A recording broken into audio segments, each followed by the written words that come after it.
It's my great honor to introduce Mr. Chanchal Sarkar. He's the GPFI lead, the G20 Global Partnership of Financial Inclusion, and the economic advisor at the Department of Economic Affairs in the Ministry of Finance, Government of India. Welcome to you, sir. And Mr. Sarkar has also recently been elected as a G20 GPFI co-chair for the next 3 years, 2024 to 2026. And he has a long history of working on issues of finance, trade, economy, has worked in various capacities in the Ministry of Commerce, in Ministry of Finance, and on multilateral and regional issues, including the WTO and EU-related topics. And I've had the pleasure of engaging with him for the last few months very extensively on the G20, and I'm delighted that with engaging with him with a clear, sharp mind in terms of what we need to achieve and what we need to deliver, which is it's such a pleasure to engage with at that point of time. Mr. Sarkar, may I now invite you into come and address the RFF and share your thoughts with us. Thank you, everyone. Thank you.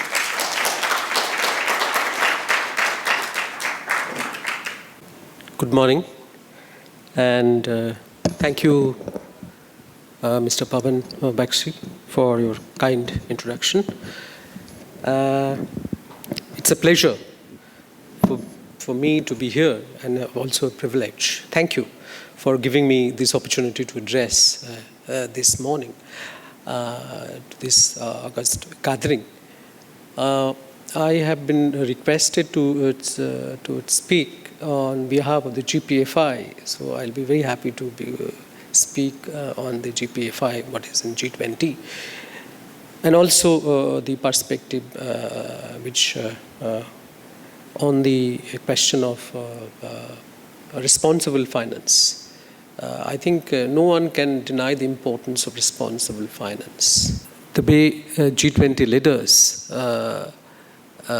also recognize the importance of financial inclusion, as that has direct positive correlation on creating more opportunities, improving well-being, and ultimately achieving the higher level of development, so that no one is behind. As a result, the new platform called Financial Inclusion, GPFI, was established in way back 2010 in Seoul Summit.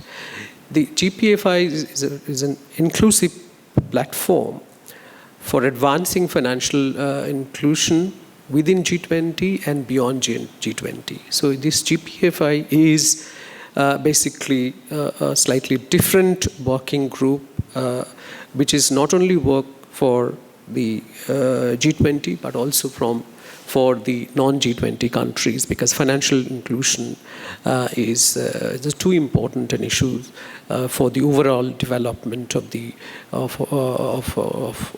entire economy of the globe, and to eliminate poverty and achieve towards the sustainable development goal. So ever since it was established, and the GPFI is working through its various very well-defined process and norms, including the 3 years, the Financial Inclusion Action Plan, and have achieved quite a bit ever since that the large number of people have been included in the formal financial inclusion, and that have benefited a lot and contributed to the world economic growth in many ways. But while the gain and achievement has been, very, very significant, but still there are a large number of people around, as per the latest Findex, 1.4 billion people are still unbanked in the formal financial sector. So, and there is a huge amount of gap in the SME finance. So that has been there, and some of the gaps have been filled in, but still, as per some estimates, that the worldwide more than $6 trillion finance gap in SMEs. So there are important needs to fill these gaps, and as a result, the 2020 FIAP document, which is 3 years action plan for the G20 GPFI, identified two main priority areas, which is one is the digital financial inclusion, and second is the making SME finances more available. So these are the two main thrust areas of the GPFI working towards. And when we talk about the digital financial inclusion, we mean the access, the usage, and the quality aspect of it.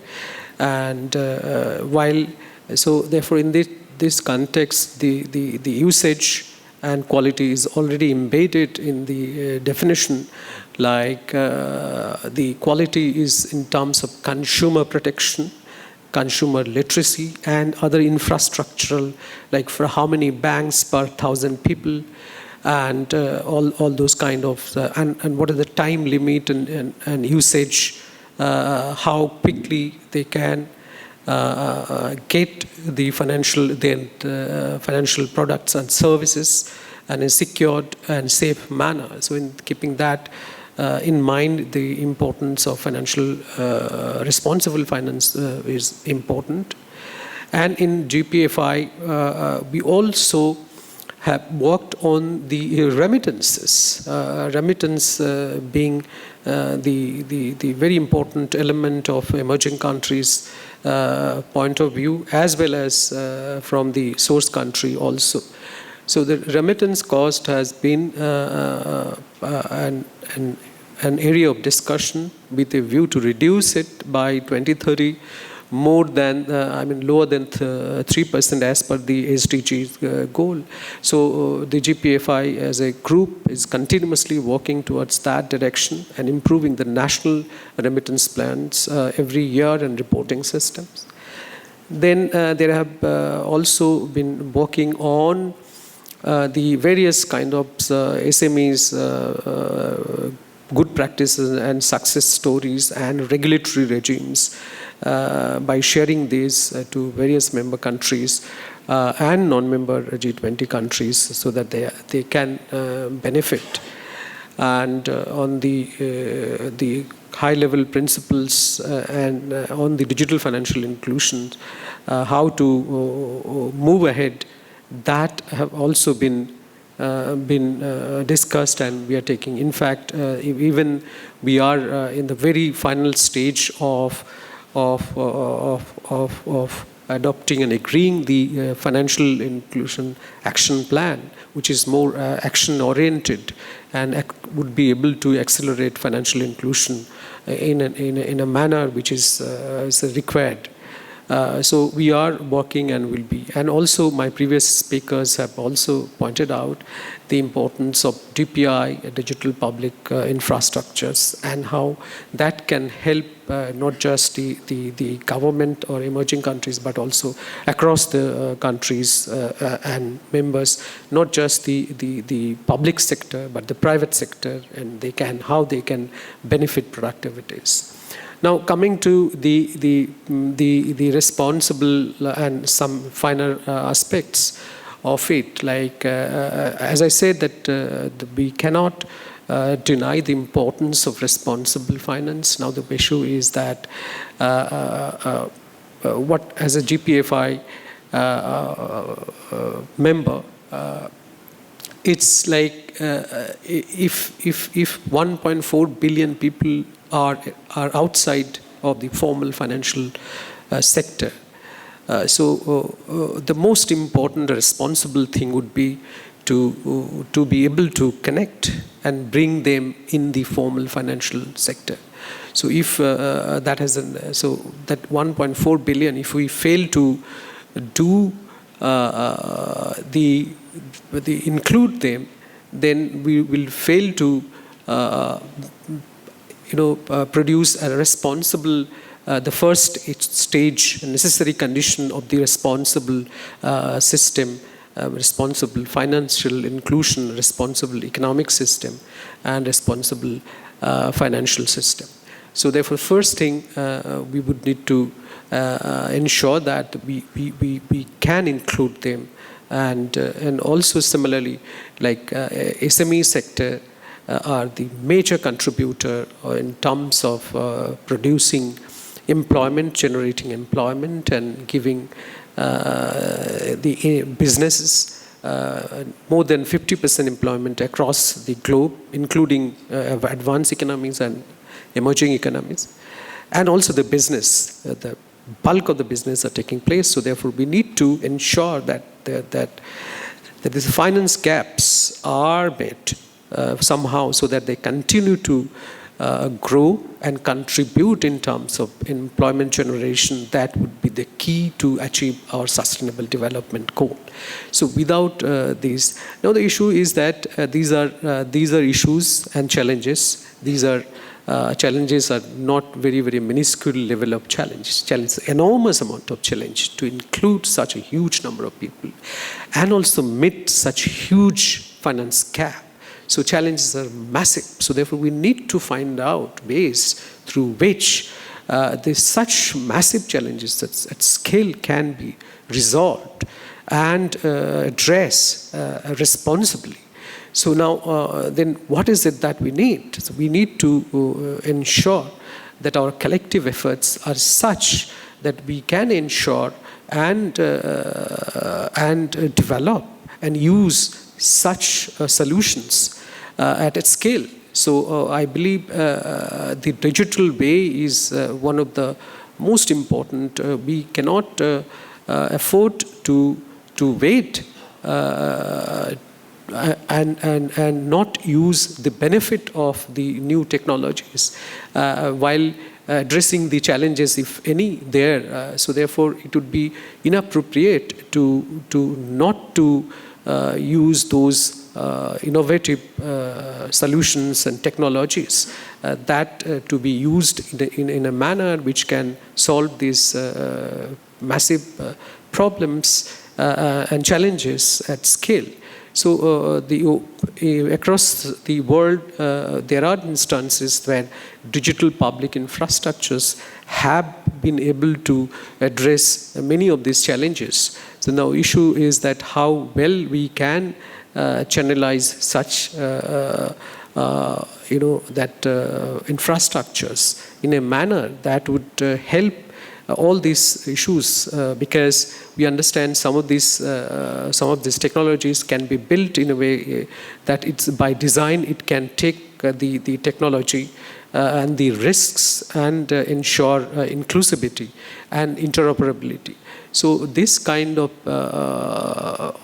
new technologies and new methods we must try to use so that all the challenges and risks can be minimized, and at the same time we can achieve the objective of responsible financial ecosystem, where the transparency would be there, where there would be every person would have their right be